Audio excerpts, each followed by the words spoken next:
reino dele, para ele são todas as coisas.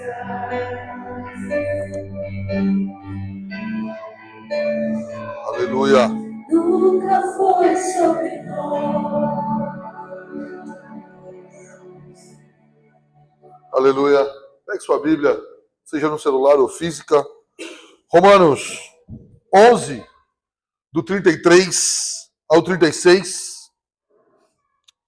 Irmãos, já estamos mais de 1 ano e meio quase pregando Romanos. Então, aqui nesse verso 36, que é o que nós cantamos, porque dele, por meio dele, para ele são todas as coisas, todo o pensamento, desde Romanos 1,17, Paulo conclui aqui o que ele começou a falar em Romanos 1,17. Por isso que ele conclui dessa forma, que nós vamos ler.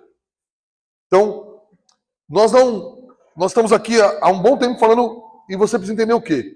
Você não deve pegar os versículos à parte de todo o seu contexto. É uma questão muito bonita o que ele está dizendo aqui, e é maravilhoso. Mas por que é maravilhoso? Porque ele discorreu toda uma ideia. E quando ele termina essa ideia, ele diz: oh, como o Senhor é sábio, oh, a profundidade da riqueza. Só que não é do nada. Ele começou um pensamento. Romanos, do 1 ao 15 e 16, ele dá uma introdução ao pensamento. A partir do 17, ele começa a expor. Existe um plano, existe um evangelho de Deus que é na justiça de Cristo. E ele vai explanar isso verso a verso, capítulo a capítulo, até chegar aqui. Eu vou fazer aqui com você que tem vindo uma retrospectiva. A partir do verso 17, ele se apresenta aos gentios, lembra? Como que o gentio pode ser salvo? Ele está perdido nos seus pecados. Ele vive debaixo do pecado. Ele nega a existência divina que nós podemos ver na revelação geral, na natureza, na história. Ele nega quando ele olha isso. E ele vai terminar mais ou menos como se o judeu pudesse ficar soberbo. E o que ele vai fazer no capítulo 2? Ele vai atacar o judeu. Ele vai dizer: vocês são melhores?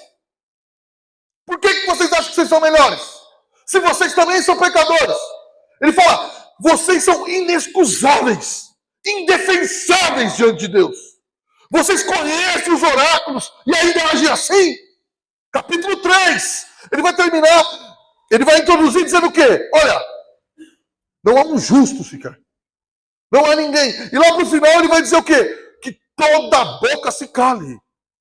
Todos pecaram.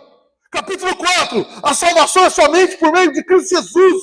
Abraão foi salvo por esse meio. Davi foi salvo por esse meio. Não há salvação fora de Jesus Cristo. Capítulo 5. Você que foi salvo por esse meio, Jesus Cristo, você está em paz para com Deus. Como o irmão Douglas lembrou na boa EBD que nós tivemos, por meio de um homem entrou o pecado no mundo, mas por meio de um veio a graça sobre aqueles que creem. E Romanos 5 ele deixa muito claro o quê? Existem duas lideranças, dois capitães mundiais, Adão ou Cristo. Ou você está em Adão, ou você está em Cristo.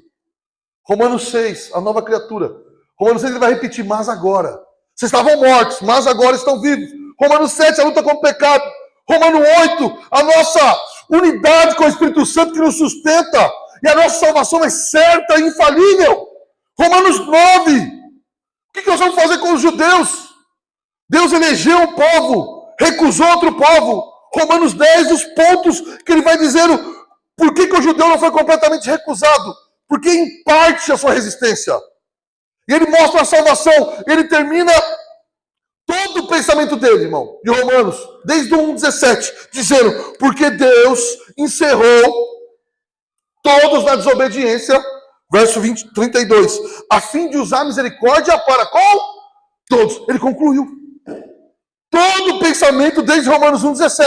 Agora nós vamos ler o que ele disse. Depois de fazer tudo isso, ele diz: ó a profundidade da riqueza, tanto da sabedoria, do conhecimento de Deus, quão insondáveis são os seus juízos, quão inescrutáveis são os seus caminhos. Quem, pois, conheceu a mente do Senhor? Ou quem foi seu conselheiro? Quem primeiro deu a venha ser restituído, porque dele, por meio dele e para ele são todas as coisas. A ele, pois, a glória eternamente. Amém. Ele termina, amém. Você fala, então, pastor, terminou. Por que tem de Romanos 12 para frente? Então, agora ele vai aplicar toda a questão da justiça de Deus no seu viver diário. A partir de Romanos 12 é isso. Todo o escopo doutrinal ele encerra aqui, ele fala, amém, acabou. É isso aí que eu tinha para dizer para vocês. Agora, como que vocês aplicam em sua vida? É a partir de Romanos 12. Bom, é nesse contexto que ele faz isso. Pode sentar, senão eu vou pregar com você de pé, né?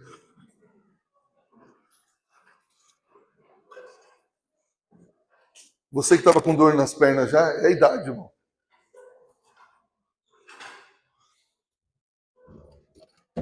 Nossa, eu quase caí, quase derrubei isso e derrubei um celular que quebrou, que bom. Márcio, pode comprar outro.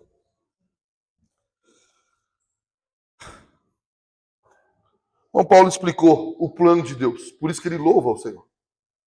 Já dei uma introdução aqui falando isso. Há toda uma história para que ele chegue aqui e louve a Deus. E aí nós temos que aprender algo aqui, irmão. Primeiramente, não há louvor sincero a Deus sem conhecer a Deus. Louvor sem conhecimento vai gerar idolatria. Saiba disso. Ah, não, o que importa é o meu coração, a minha sinceridade, eu cantar a Deus. Você está cantando para um Deus que você não conhece, você vai fazer um Deus conforme a sua cabeça. Você vai formar um Deus como, lembra no Antigo Testamento? Que eles fizeram um Deus com um burril e saiu um bezerro de ouro? Muitas pessoas acham que estão adorando a Jesus Cristo, mas eles estão adorando um bezerro de ouro. Porque um Cristo que faz tudo o que eles querem. Um Cristo que não é irado, não envia ninguém ao inferno. Um Cristo que não corrige. Não é um Cristo bíblico, é um Cristo feito pela mente humana. Um bezerro de ouro. Então, não existe louvor genuíno sem conhecimento. A boa teologia vai levar a adorar a Deus. Sem isso, sem um louvor genuíno. Fica uma coisa só sentimental, que vai no começo parecer bom, mas vai cair em idolatria. Ao mesmo tempo, um academicismo, um estudar da Bíblia, que não acaba em louvor a Deus, mas só em debate, também é pobre, seco e não serve para nada. Se, terminando Romanos 11, 25, se torne só um debate, não um louvor ao plano de Deus, também não entendeu. Porque o verdadeiro estudo genuíno vai levar à adoração. E a adoração genuína é fruto do estudo. As duas coisas... o mais importante é sentir do que estudar. É estudar do que... Não existe isso, irmão. Essas coisas andam juntas. Não separa aquilo que Deus uniu. Nós estudamos, conhecemos e adoramos. E louvamos Ele. Agora você vai lá e faz um Deus à sua mente e canta para esse Deus e fala que é Jesus Cristo. Mas o Jesus Cristo da mente humana não tem nada a ver com o Jesus Cristo bíblico.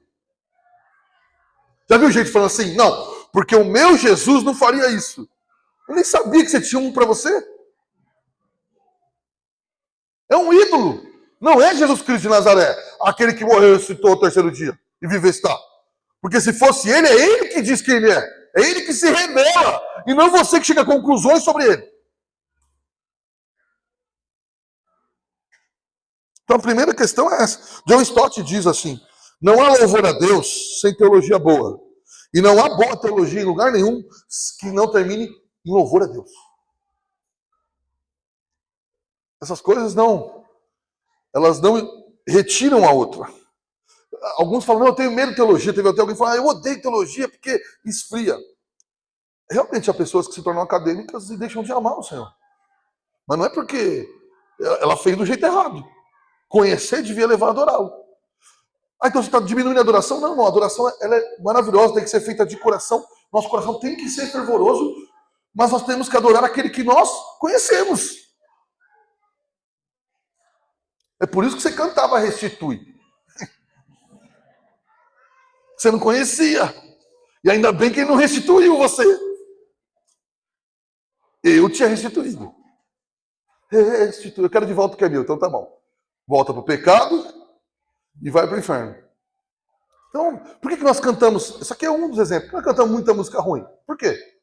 E cantamos. Você cantava de coração a música ruim? Eu até chorava. Sim ou não? Alguém pode lembrar mais uma música ruim só pra gente rir de nós mesmos, não dos outros? Porque quando eu falo isso, você está achando que eu tô atacando os outros. Eu tô atacando você mesmo que cantava. E eu? Alguém pode lembrar de mais uma música ruim? Que nós cantávamos, não vem falar dos outros aí. A raridade. Você nem cantava a raridade. Não vem com essa, não. Nossa! Entra na minha casa.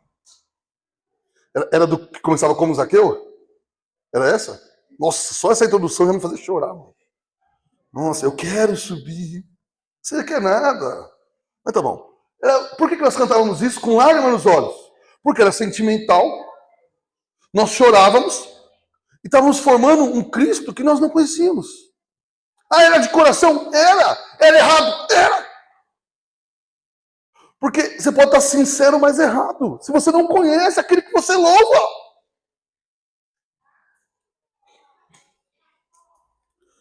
Então, irmãos, aqui nós vamos poder ver no texto o louvor por um plano. Já viu um plano de alguém? Já viu algum projeto de alguém que você achou maravilhoso? Essa semana aí, eu nem sou muito ligado à parte científica, mas eu achei o máximo o foguete lá do, como os políticos brasileiros dizem, o Elon Musk. Você viu? O político brasileiro vai falar Elon Musk. Deu ré o negócio e um bagulho de ferro abraçou segurando. Mano, aquilo ali é filme de ficção científica. Alguém viu isso? Alguém viu isso? Alguém me mandou a cena, eu falei, não, é zoeira isso aí, de um filme. Isso não é verdade. Eu tive que entrar na internet para falar, não, é verdade, o cara conseguiu. Né?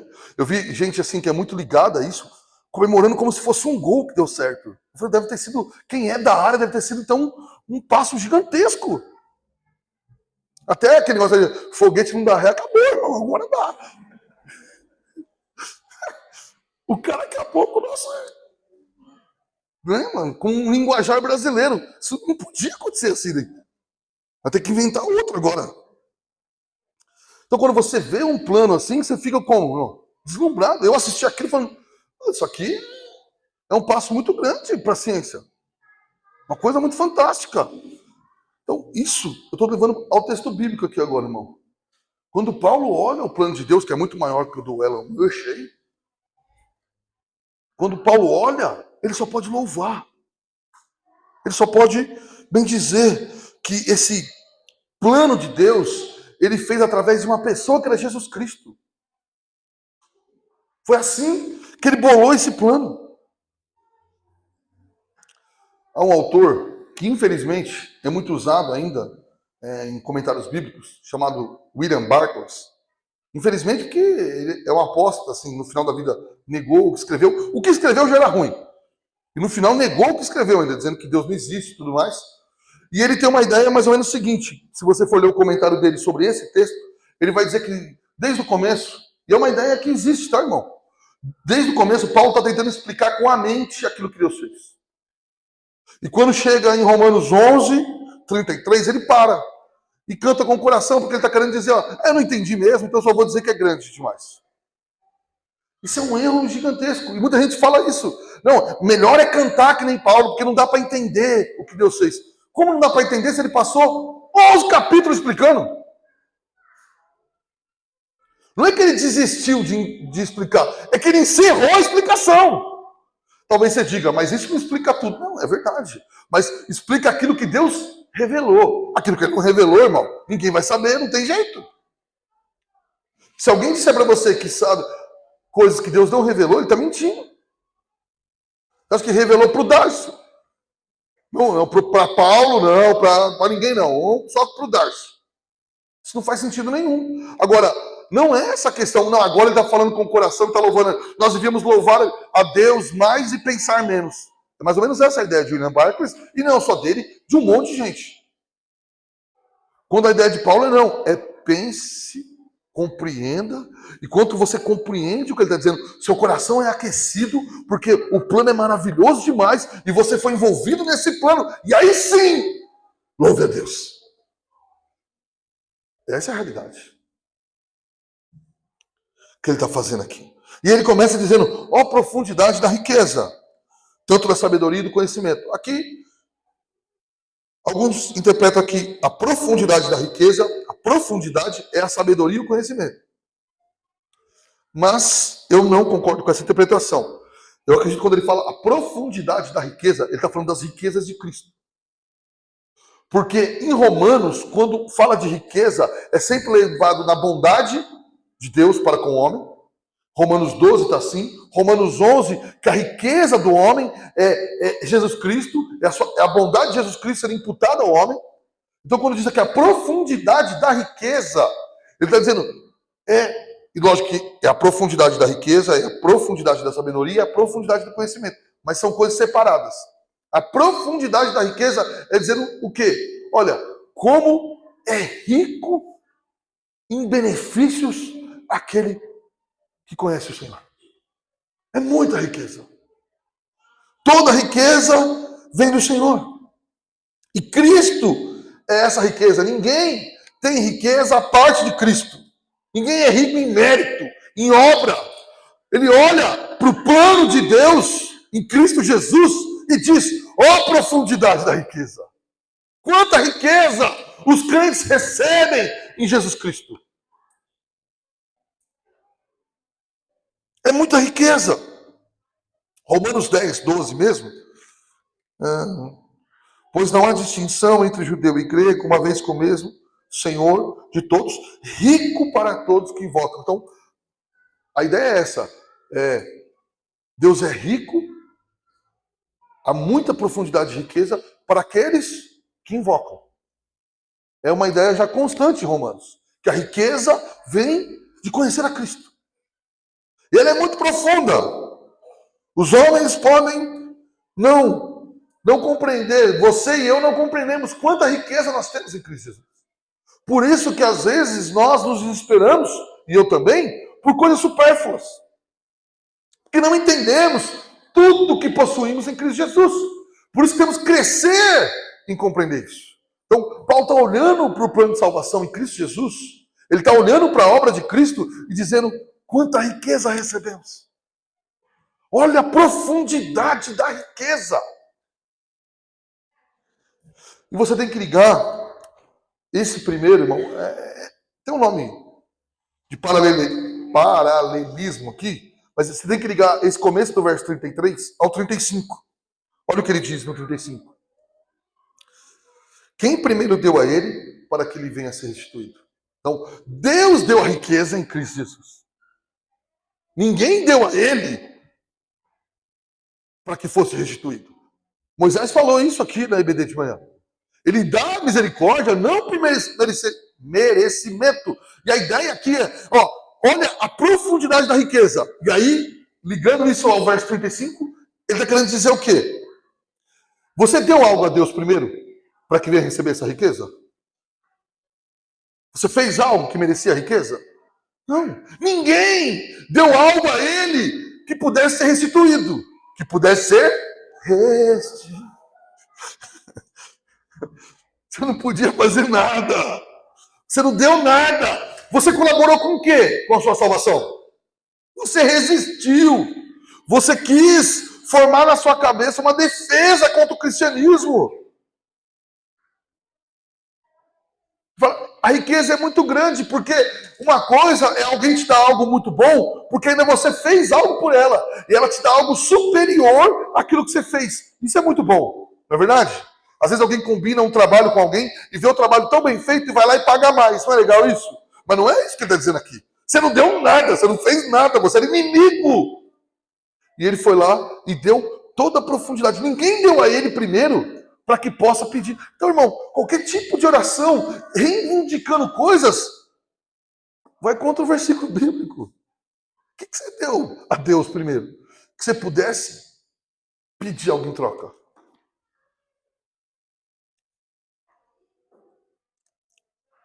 A gente está numa fase assim, eu sei que não é todo mundo, mas que muitas pessoas elas compreendem que alguma coisa o pai não fez na infância, por isso que ele tem alguns problemas hoje. Eu não vou negar que quem teve uma má família, eu entendo e compreendo. Mas eu estou dizendo assim, isso acontece até em gente que teve uma família boa. Porque a culpa agora é de outra pessoa. Então a pessoa tem coragem de cobrar a mãe por coisas extremamente pequenas. Como, não sei se você entende assim, mas quando eu olho, eu falo, meu, às vezes tem gente que eu conheci a criação, eu falo, a mãe desse camarada fez tudo com esse camarada, que foi impossível. E o camarada tem coragem de estar cobrando. Se é ridículo fazer isso com a mãe, imagina, que ainda tem defeitos, você imagina com o Senhor. Como se você dissesse, o Senhor podia ter feito isso, olha. Bom, a ideia aqui é mais ou menos o seguinte, imagina que eu como pastor, pense assim, olha, eu estou servindo a Deus, e estou dando o meu melhor a Deus, e estou aqui sofrendo tanto, e então Deus tem que me abençoar, porque eu sirvo a Ele. Tem gente que acha que pregar, pastorear é mérito. E agora, como eu me entreguei ao ministério, Ele me deve alguma coisa. Pode alguém fazer isso com louvor, servindo na igreja? Então a pessoa serve mais ou menos em troca. Pode ver, tem gente que acontece algum problema e fala, como que vai acontecer esse problema? Eu tenho servido a Deus. Então o serviço a Deus era um pagamento. Tá aqui, Deus, agora a sua função é fazer o bem para mim. Uma vez nós estávamos tendo uma célula na frente de casa, de jovens, e um rapaz parou, faz muitos anos isso, um carro na porta da minha casa. E quando nós estávamos cantando um louvor, escutamos assim, abrimos a janela, a primeira coisa que o rapaz disse foi, por que o meu? Tinha 3 carros parados, bateu bem no dele. E daí veio toda a choração. Nossa, eu entrego o dízimo. Nossa, eu venho na célula. Eu estou na célula, como é que... Essa célula não deve ser de Deus.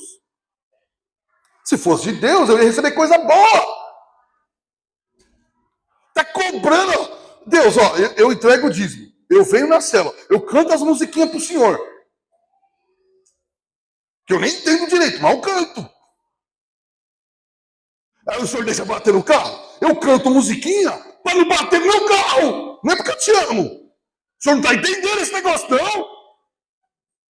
Eu vou no culto domingo para não ser mandado embora, para ter dinheiro. O senhor achou que era por amor? Nós estamos aqui numa troca, Deus. É mais ou menos isso que os crentes fazem. Ele contribui, eu sei que nem todo mundo de vocês, mas você concorda comigo que muita gente age assim? A pessoa contribui na igreja, aí não pode acontecer mais nada com ela. Não, se eu contribuir, meus filhos não podem ficar doentes. É como se tivesse um anjo que protege das doenças, só aquele que contribui. Por quê? Porque é meritório. Ele acha que ele deu primeiro. Olha, eu dei o dízimo, eu servi, eu cantei as músicas para o Senhor, eu ajudei na igreja, eu preguei, eu evangelizei. Eu fiz, agora é tua parte.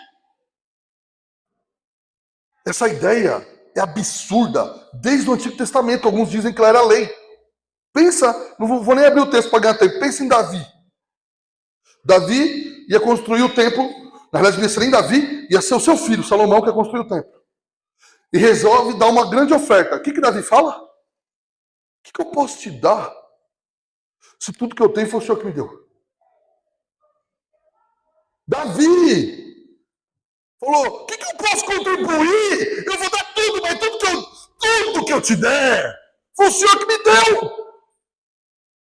Davi já entendia que ele não estava lá para falar, Senhor, ganhar as guerrinhas do Filisteu aí, matei o gigantão,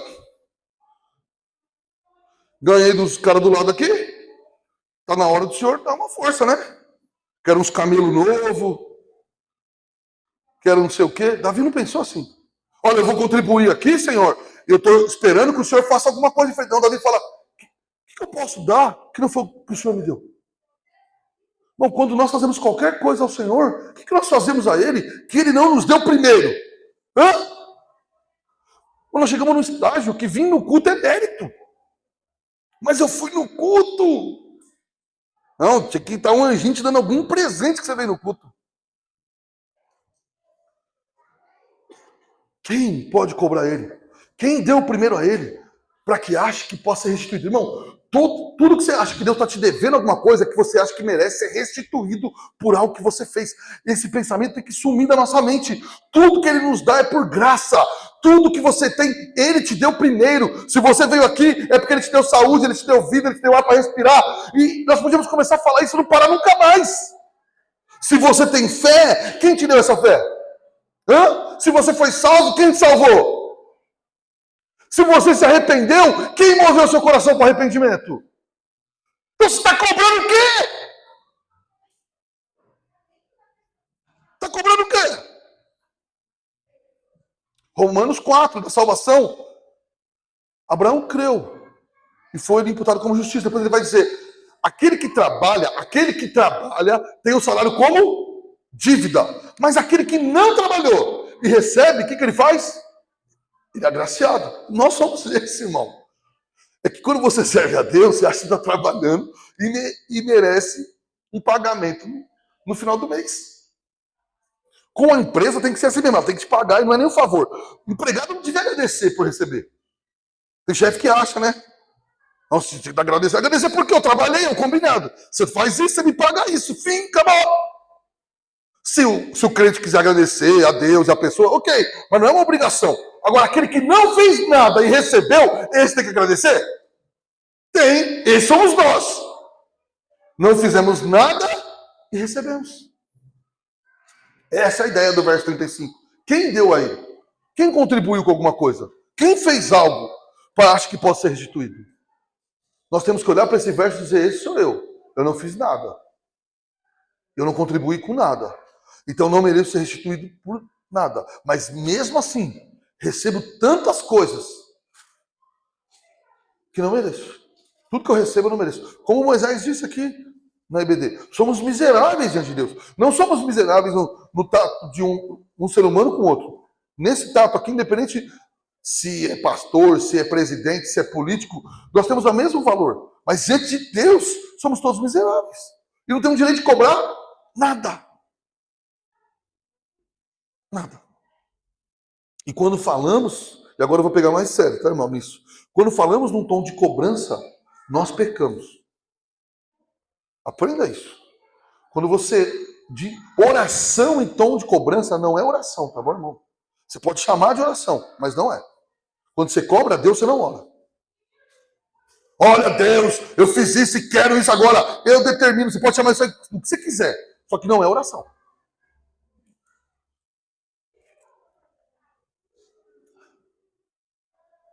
Oração é Jacó, deitado no chão, largado,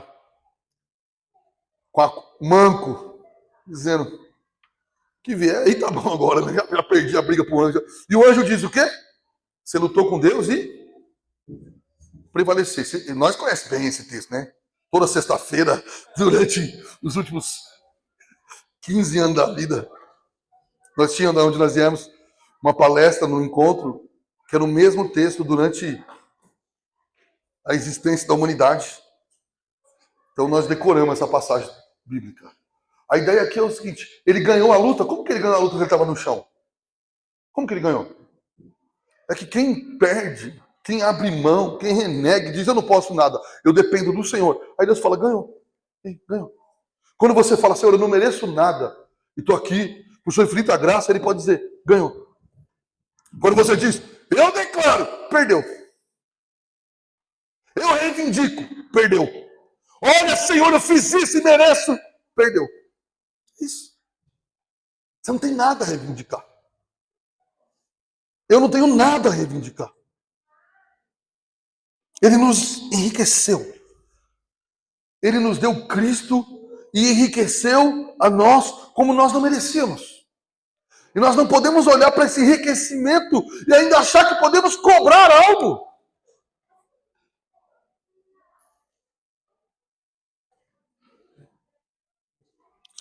Isso, irmão, se nós não chamarmos de pecado, nós vamos chamar do quê? O problema é que dentro de nós queremos merecer alguma coisa. Mas nem que seja assim, 1%, 0,3%. Eu decidi, pelo menos. Fui eu que disse, sim, pode entrar no meu coração. Alguns acham mérito. Eu repeti a oração. Senhor, eu abro a porta do meu coração. Na minha época você tinha que fazer assim, abrir uma portinha. Alguém já passou por isso? Que você tinha que abrir a portinha? Ainda bem, era muito horrível. E aí a pessoa acha que isso é mérito. Olha, eu abri a porta. Eu fiz o favor de deixar ele entrar. Você fechou a porta. Você colocou mais 2 portas, colocou a madeira atrás, colocou o guarda-roupa, a geladeira, para ele não entrar. Ele venceu todos os limites que você colocou. Então não há mérito em receber, irmão. Você imagina o seguinte: o Moisés sai à noite para andar, encontra um pedinte e pede algo para o Moisés. O Moisés tira lá a nota de R$200, que eu nunca vi, por sinal. Dizem que existe, eu nunca vi. E no ato desse pedinte de esticar a mão e pegar, ele fica orgulhoso. Olha, o Moisés foi me dar um dinheiro, mas eu estendi a mão e peguei. Se eu não tivesse estendido a mão e pegado, eu não tinha recebido esse dinheiro. Olha que estendida de mão que eu tive. O que você vai pensar de um cara desse? Que cara ingrato, meu. Ele acha que pega. É isso que nós estamos fazendo quando queremos ter mérito.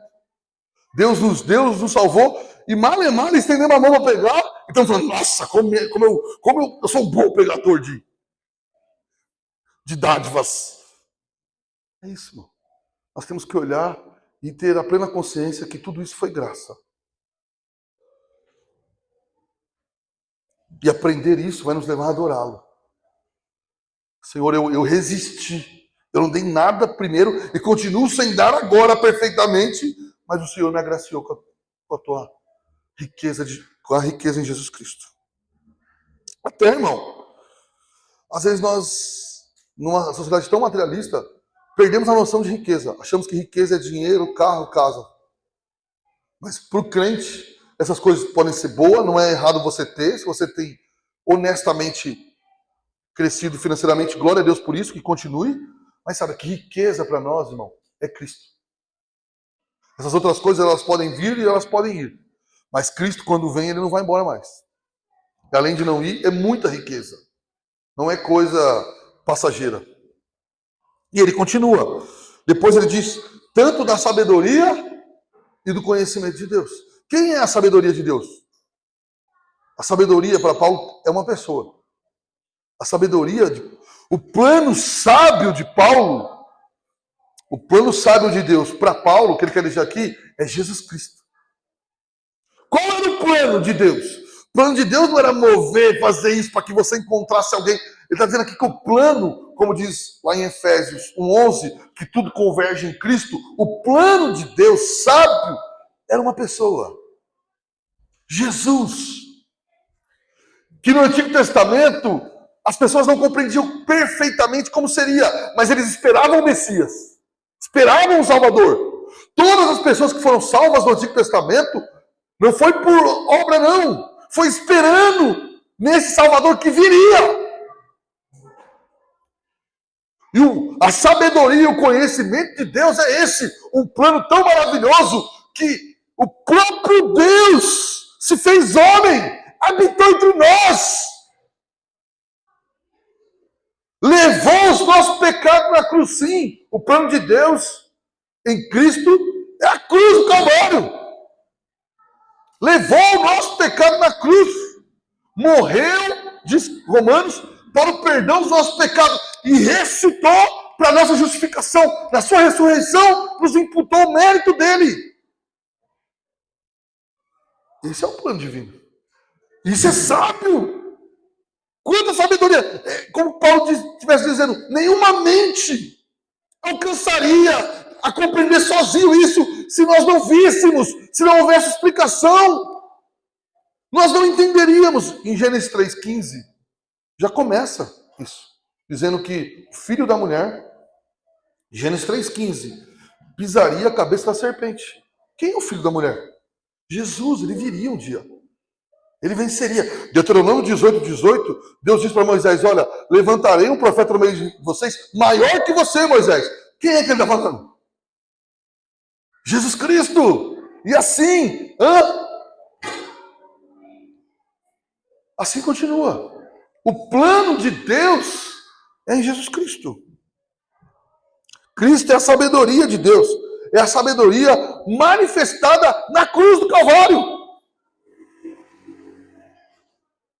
Pastor, mas as pessoas não reconhecem. Sim, o homem natural não reconhece a profundidade da sabedoria. Mas nós que fomos salvos por essa graça, devemos olhar para a cruz e louvar o nome dele. Que plano maravilhoso!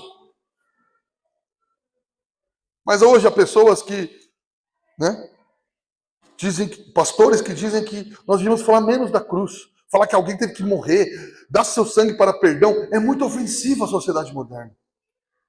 Nós devíamos falar só dos benefícios. Não há benefício nenhum sem a cruz, irmão. Como? Nós vamos deixar a cruz de fora? Não há cristianismo nenhum sem a cruz do Calvário. Sem o Cristo que leva os nossos pecados sobre ele. A ira de Deus recai sobre ele como um para-raio. Aquela ira que era para mim, para você, foi puxada. Propiciação. Ele puxou para ele a ira que era sobre você.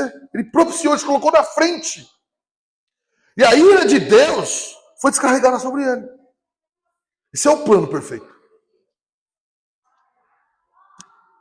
Havia uma canção antiga que dizia, não sei nem se a pessoa fez pensando nisso, mas eu, quando canto, falo, é isso, pronto, acabou. Era Jesus, o plano perfeito, veio para salvar. É bem isso. É um plano perfeito que o homem jamais imaginaria um plano tão maravilhoso. O homem, com o coração caído, ele queria o quê? Tá bom, fala em 10 coisas que tem que fazer para ser salvo, que nós fazemos. E ele não ia conseguir fazer, e ninguém seria salvo. Mas havia um plano perfeito. Plano perfeito porque é impossível que não dê certo. Até, irmão, se você acha que a salvação se perde, para você é um plano imperfeito. Quase perfeito. Se der, perfeito. Se eu resistir, perfeito. A vida eterna é quase eterna. Talvez eterna. Se der, eterna.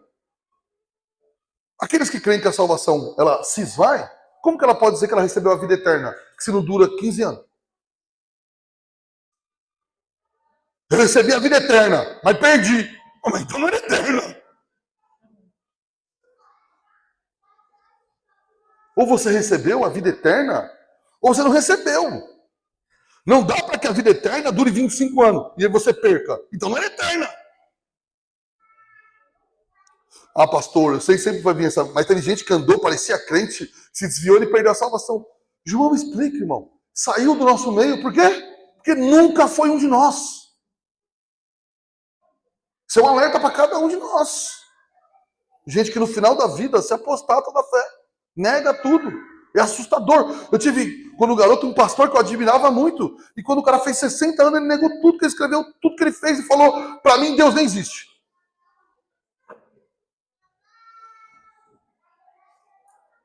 Jesus é esse plano perfeito. E aí, quando ele olha para o plano perfeito, o que ele pode dizer sobre esse plano perfeito? Quão insondáveis são os seus juízos. E quão inescrutáveis os seus caminhos. A maneira, o caminho que o Senhor fez para a salvação é inescrutável. A mente não alcança. É só olhando para ele agora, só tendo a revelação disso através das Escrituras e através da própria cruz, que agora nós podemos dizer que compreendemos. Esses homens do Antigo Testamento, irmão, eles esperavam a salvação por um Messias. Mas eles não sabiam perfeitamente cada detalhe como seria. E Paulo olha para isso e fala, isso é maravilhoso demais, ninguém pensaria. Lembra o que Jesus Cristo disse? Que Abraão viu o meu dia e se alegrou. Que o plano é maravilhoso demais. Que a obra é maravilhosa demais. E então essa obra é tão maravilhosa, irmão, ela não pode ser só fruto de um debate. Ela tem que redundar em louvores a Deus. Jonathan Zeno já dizia que o verdadeiro estudo bíblico vai nos levar a amar a Deus e louvar o seu nome. Se não leva isso, está estudando errado.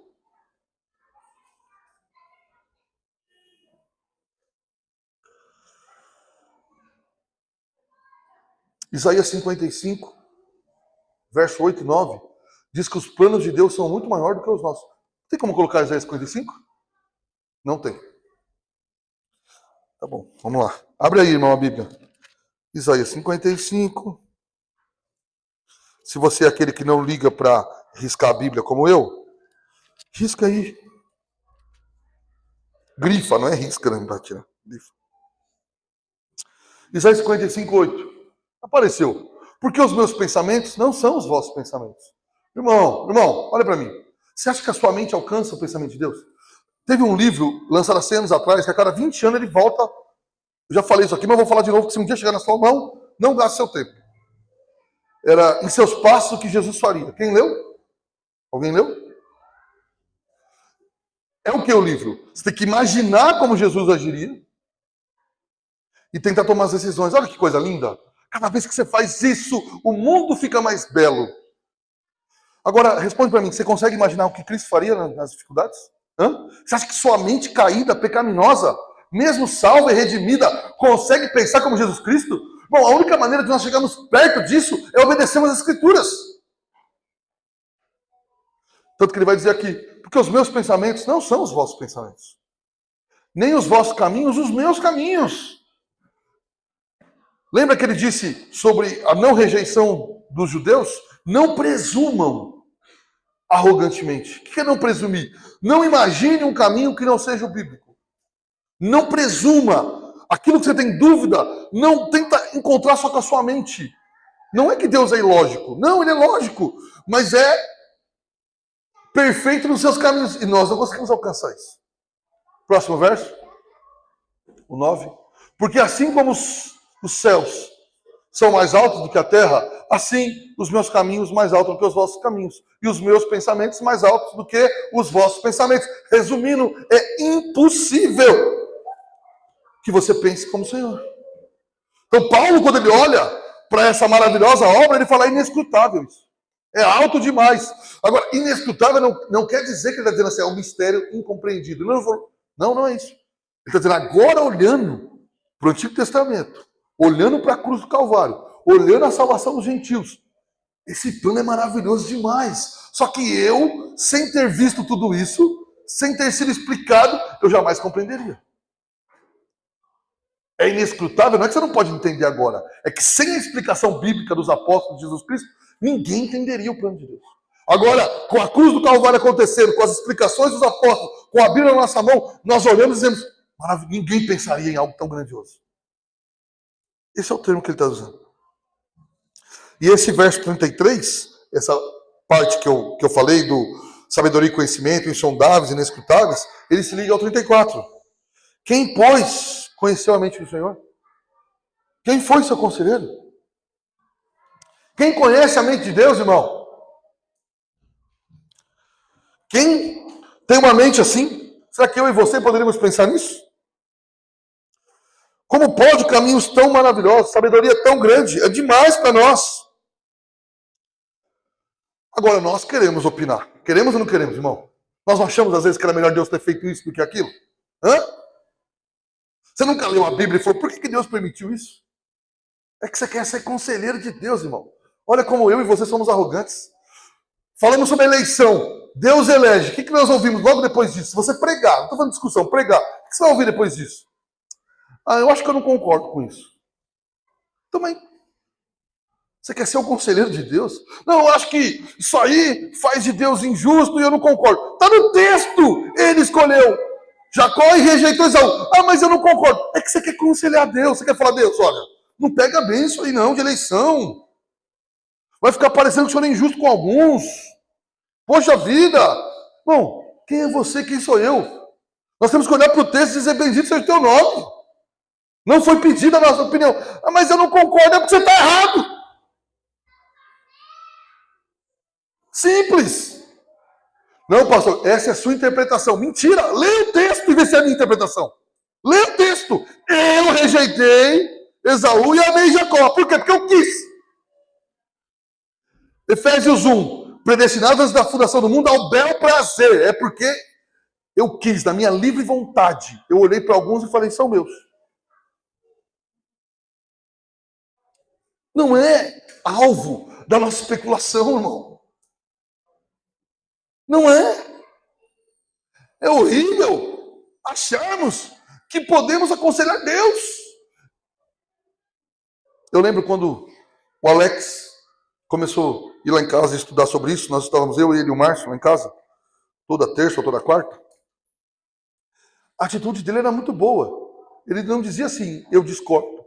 Ele dizia, eu não compreendo. Aí eu falei, não, aí tá certo. Eu também às vezes não compreendo. Não tem nada de errado em dizer, olha, isso é algo demais, eu não compreendo. Ok. Agora dizer, não, eu discordo. Discordo do quê? Você não foi chamado, eu não fui chamado para o plano. Ele só está dizendo como ele foi.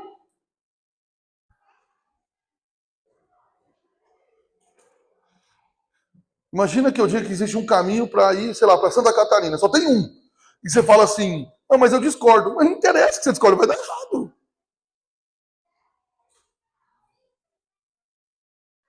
Essa é a questão. O Senhor está nos informando de um plano. E não falando, poxa, pensei nisso aqui, o que vocês acham? Imagina quantas opiniões teriam. Olha para Adão. Já fez adulto. Para não ficar perguntando muito. Adão já era adulto, para não ficar, olha, veja bem, que adolescente vai fazer o quê? Eu não fui perguntar sobre isso. Não, já fez. Adulto. Faz aí agora os negócios. Isso era uma piada que eu fazia com os meus filhos, que eu parei porque eles não gostavam. Quando eles ficavam discutindo demais comigo, eu falava, você sabe que Deus fez Adão adulto, né? Ah, é? Por quê? Porque não queria ficar respondendo essas perguntas. Não foi para isso, era só para provocá-los. O que eu quero dizer é o seguinte, irmão. Deus tem um plano. E você tem que fazer uma escolha. Ou você fica questionando cada questão do plano, ou você vai querer entender e louvar o plano. Essa é a verdade.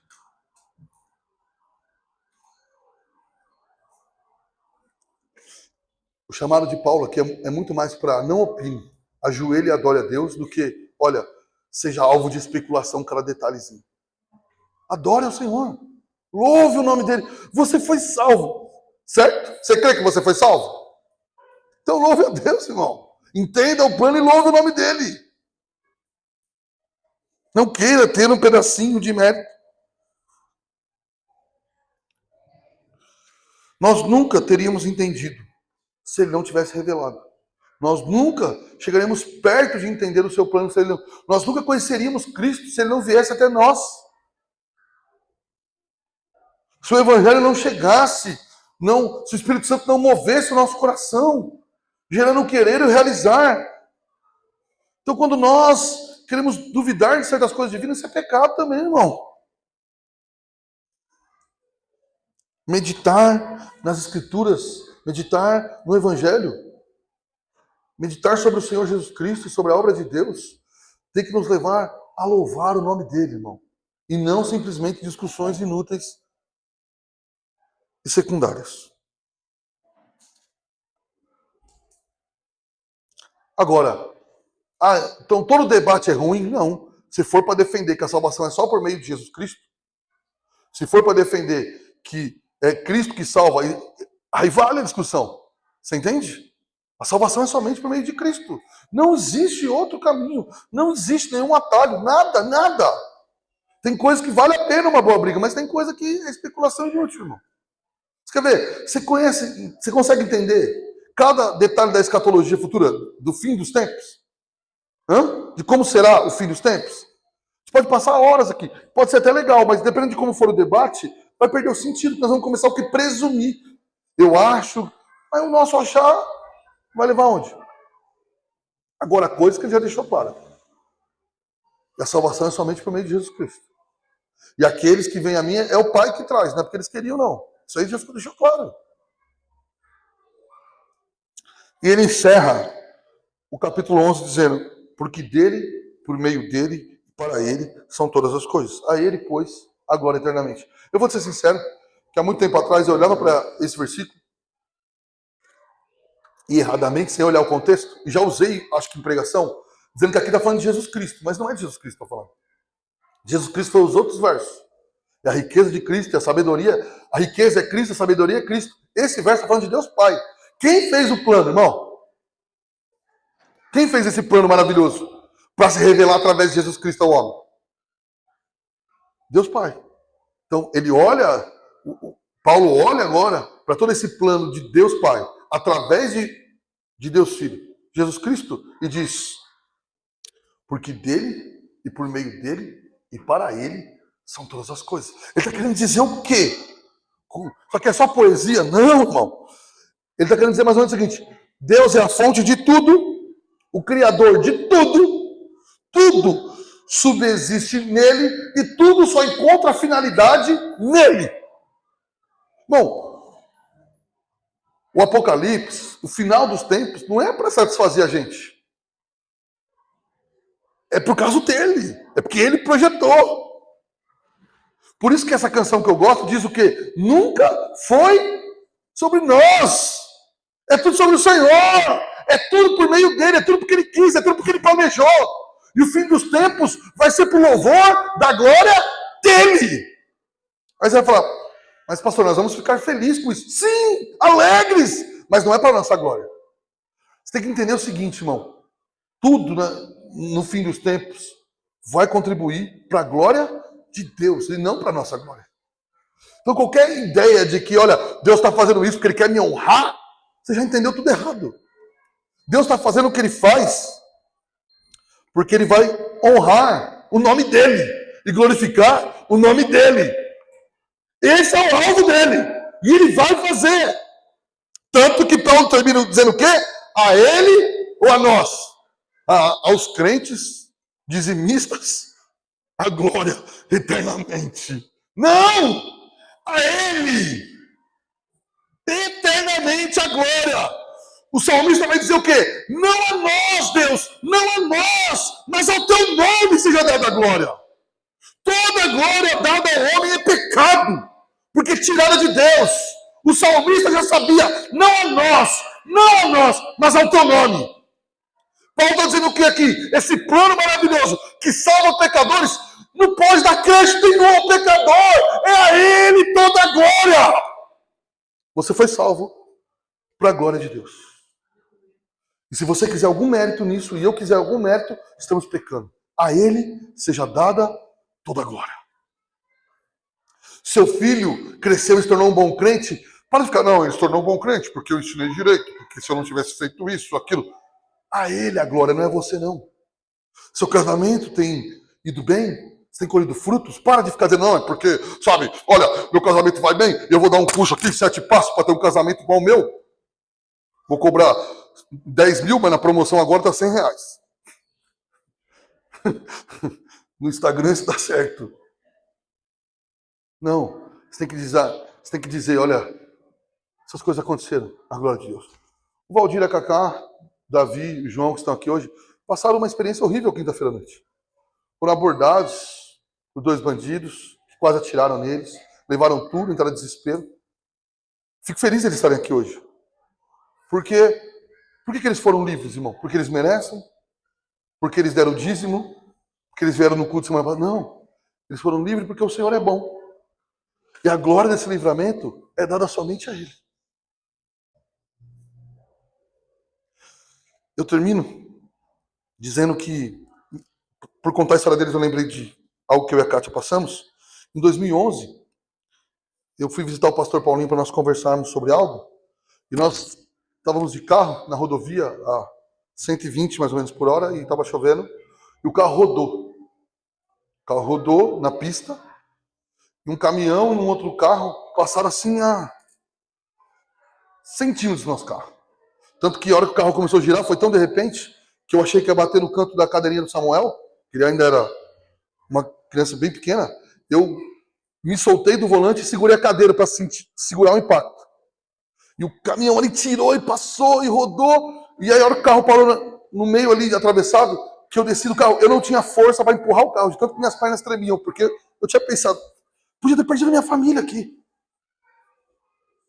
E quando eu não consegui partir do carro, alguém empurrou, eu respirei, consegui ligar, andou. Quando subimos um patamar assim, a Kátia falou, encosta o carro. Eu encostei, ela falou, vamos agradecer a Deus. É esse sentido, irmão. Tudo que nos acontece de bom, seja um livramento desse tamanho, seja um emprego, seja um filho crescendo e conseguindo fazer as coisas, seja um casamento caminhando, nós devemos parar um pouco e dizer, louvado seja o seu nome. Marcelinho estava com a neta internada. Alguém pode dizer, foi as nossas orações. A gente pode transformar a oração em mérito, né? Olha, se a igreja não tivesse orado tanto, é função da igreja orar. Mas quando Deus responde, nós não apontamos para nós. Nós dizemos, louvado seja o nome dele. Lembra disso? Quando o apóstolo Pedro foi aquele paralítico, o que ele falou? Eu não tenho ouro, não tenho prata, mas eu tenho Jesus Cristo, levanta e anda. Depois quiseram quase que adorar ele. Ele falou o quê? Não, não fomos nós. Foi o Senhor. Eu termino com isso, irmão. Desde que nós estamos pregando aqui, desde abril do ano passado, Romanos. E o capítulo 11 termina com a coisa mais óbvia de Romanos. A ele seja dada toda a glória. Ele tem um plano perfeito, irmão. E ele não vai falhar. O plano dele não falhou na história e não falhará na nossa vida. Pastor, mas essa geração está entrando em colapso. Talvez até piore. E se piorar, está dentro do plano. Ele tem um plano. Aqui na Terra, parece que a coisa está muito feia, mas da expectativa divina, está tudo dentro do plano. E eu te convido agora, hoje, e outras vezes nós podemos pedir, e arrepender, e orar, mas hoje eu não chamo o louvor para subir aqui, hoje eu não te chamo a isso, nem a simplesmente arrepender, nem a pedir algo. Eu convido a nós olharmos o que nós temos ministrado aqui nesse 1 ano e pouco, e nós juntos louvarmos a Deus. Poder dizer, a ti seja dada toda a glória da minha salvação, todas as coisas que me acontecem, apesar de mim, eu continuo sendo abençoado, que toda a glória seja dada a ti. O seu plano na história, eu louvo o teu nome. Havia um autor que eu gostava muito, cristão, que ele dizia o seguinte: o cristão, quando ele amadurece, ele louva a Deus pelo que ele fez, mas também louva a Deus pela maneira como ele faz. Ele louva até pelos caminhos de Deus. E eu acho que concorda com esse texto. Os seus caminhos são maravilhosos. Nós devemos louvar a Deus, irmão. Que mesmo, ele é tão grandioso que ele usa algo que parecia que ele ia nos destruir para louvor do nome dele. Nós estamos felizes também que o pastor Júnior está aqui. Passou aí 20 dias, quase um mês, doente. Mas tenho certeza que de alguma forma Deus usou isso para a glória dele também. Vamos adorar o Senhor?